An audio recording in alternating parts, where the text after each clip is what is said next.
Okay, so I've decided to make a video about freedom of speech because I think it's a topic that isn't well understood. I think it's a topic that must be revisited regularly in a society, and I think it's something that youth of today, young people today, don't really get exposed to the idea of what it would be like not to have freedom of speech, because they've grown up with the internet, they've grown up with access to information from all kinds of sources, and they're probably more familiar with the perils of free speech than the rewards. So I want to start it off by giving a quote from John Stuart Mill, who I've actually bothered to get round to read, and have read his two books, well, I say read, listened to his two books on liberty and utilitarianism, and found them incredibly enlightening, actually quite easy to listen to.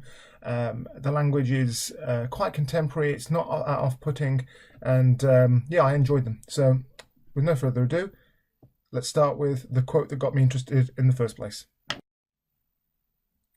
The peculiar evil of silencing the expression of an opinion is that it is robbing the human race, posterity as well as the existing generation, those who dissent from the opinion, still more those who hold it. If the opinion is right, they are deprived of the opportunity of exchanging error for truth.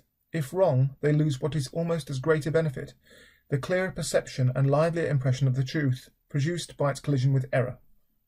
Okay, so in an attempt to put this quote into context, a more modern context, let's imagine we have, say, 4 or 5 people who are on a boat. They're the passengers and the crew. Okay, now cruise ships do go down. Okay, so we had the Costa Concordia that went down in recent history, and 32 people died of the 3,000 odd people on that ship.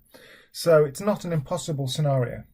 So let's say you have 5 people on a boat, and the 5 people come to an idea that the captain will be the only person who's allowed to talk, give orders, and they can stop someone from saying ideas or thoughts that are he doesn't want to hear. Okay, so you could run your boat that way.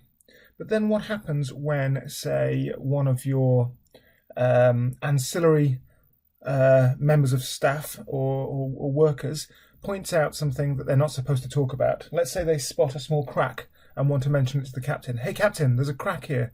And the captain silences the talk, silences the opinion. What are the consequences? Now, it could be the captain's reasoning is he doesn't want anybody to say anything that may panic people on the boat. Equivalent to the argument that you should have free speech, apart from you can't do stupid things like standing up in a theatre and shouting fire when there is no fire, because the result may be that people panic and injure themselves. So he may have that justification. Okay, but what's more likely to happen is that the crew will stop thinking for themselves, and they will allow the captain to do all the thinking. And this is not a sensible or safe position to be in. What's the alternate scenario? Well, an alternate scenario may be one where everybody on the ship can talk freely and exchange ideas freely when they want to. Now, let's say a younger member of staff who doesn't really know what they're doing points out a crack. The captain can say, okay, nobody worry, nobody panic, we've spotted this crack already, and we've done an analysis, we've checked it out, and we don't believe that the crack is growing. This is the report. Now what has happened? Okay, in the second example, a collision with the truth meant that the ancillary worker now has an understanding as to why he doesn't need to worry about that crack. He's been reaffirmed and thinks that it's worth asking questions because he'll learn something. And if he had, let's say, spotted a crack that the captain wasn't aware of, the captain would have benefited by knowing. This is why free speech is so important. In scenario 1, the captain robs the rest of the crew and following generations of the knowledge of how to spot and understand how cracks grow. Right? In the second scenario, he doesn't do this. He allows the conversation to be had, and as a result, everybody is richer from it. Right? Now, it's possible that the captain could have been wrong about his opinions, and the captain would have also had an opportunity to learn. Thus, the collision with error would have been beneficial to him too. Okay, so now we do not live on a ship. We live on planet Earth. But in some ways it's a fitting analogy because planet Earth is like a spaceship flying through the cosmos. And we're all stuck to that surface of the planet, trying to work out what's best for ourselves, what's best for our families, what's best for our communities. And we have come up with many ways of trying to do this. We have dictatorships, we have religious autocracies, we have democratic republics, we have all the different shades in between. But one of the defining features of Western democracies is freedom of speech. Freedom of speech means that I can criticize the people who are governing. I can criticize them and hold them to account so that they serve the best interests of the public and not the best interests of themselves. The ability to quell my speech or to stop me from speaking is much more likely to accrue and help the powerful maintain power.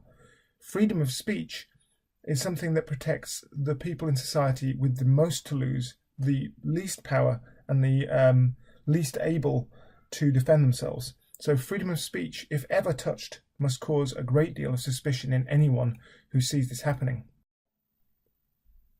Now, another thought that comes through in John Stuart Mill's books again and again is on whose authority, if we were to accept censorship, on whose authority should we accept it? Who is infallible enough to know that they are correct on all things? And we don't have someone like that.